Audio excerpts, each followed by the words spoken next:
un savon un peu particulier puisqu'il est dédicacé à ma mère. Elle m'a demandé de lui faire un savon à la rose ancienne et j'ai repensé à celle qu'elle avait dans son jardin, d'un rose très pâle assez particulier. C'est là d'où est venue l'inspiration pour ce savon. La base est marron, je vais la colorer avec du cacao et dedans j'ai fait des inserts en savon à la glycérine qui représentent des tiges vertes ou bien des racines. Pour le dessus, j'ai réalisé à l'avance des roses en savon à froid à la poche à douille de 2 couleurs différentes, un rose pâle comme les roses du jardin de ma mère et un rose plus prononcé pour lier l'ensemble. À cela, je vais rajouter à la fin du feuillage à la poche à douille en vert. Alors c'est parti. Ma solution d'hydroxyde de sodium est à la bonne température, donc je mélange bien pour bien intégrer le cacao en poudre que j'y ai ajouté avant de le mélanger aux huiles.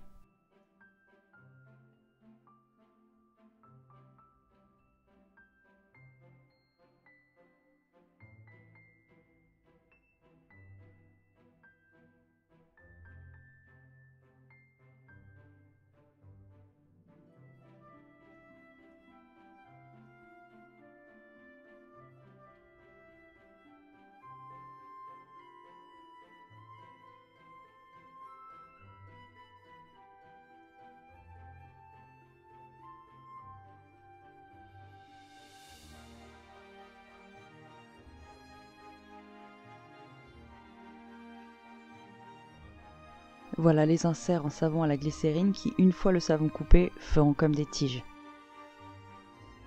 J'ajoute la fragrance rose ancienne de chez Soapbox.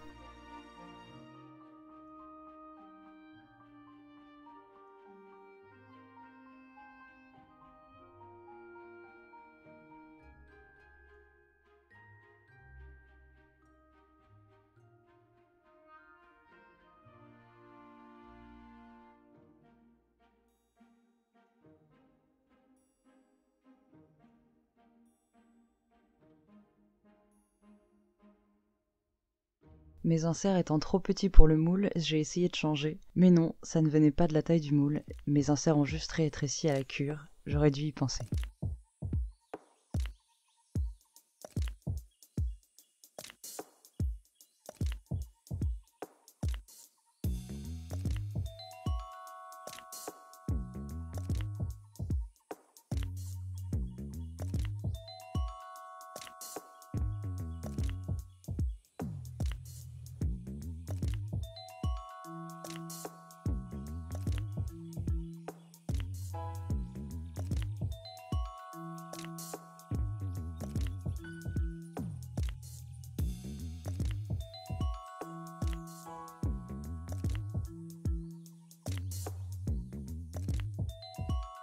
Comme toujours, je fais une pause pour frapper le moule sur le sol et chasser les bulles.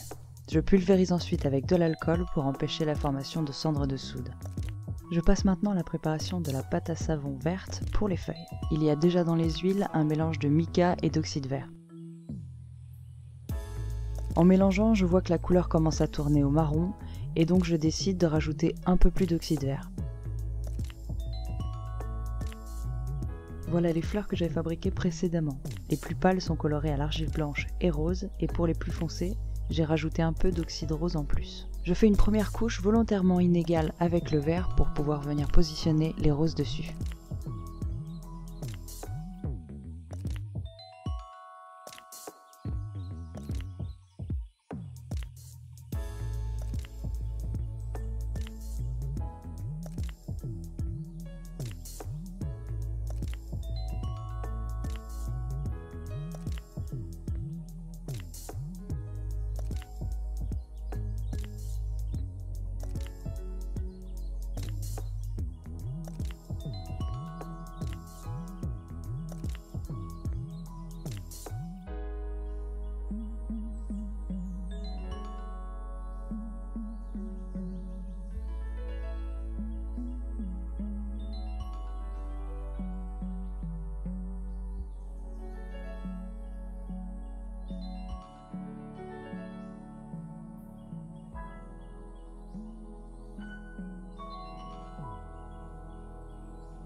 J'ajoute de nouveau de l'oxyde vert à ma pâte à savon pour obtenir une deuxième teinte de vert et commencer les feuilles.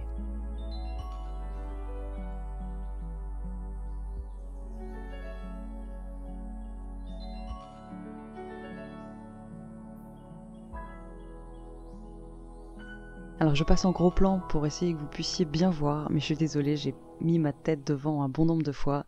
J'ai un peu oublié qu'il y avait la caméra, donc j'espère que vous pourrez quand même voir ce que je fais.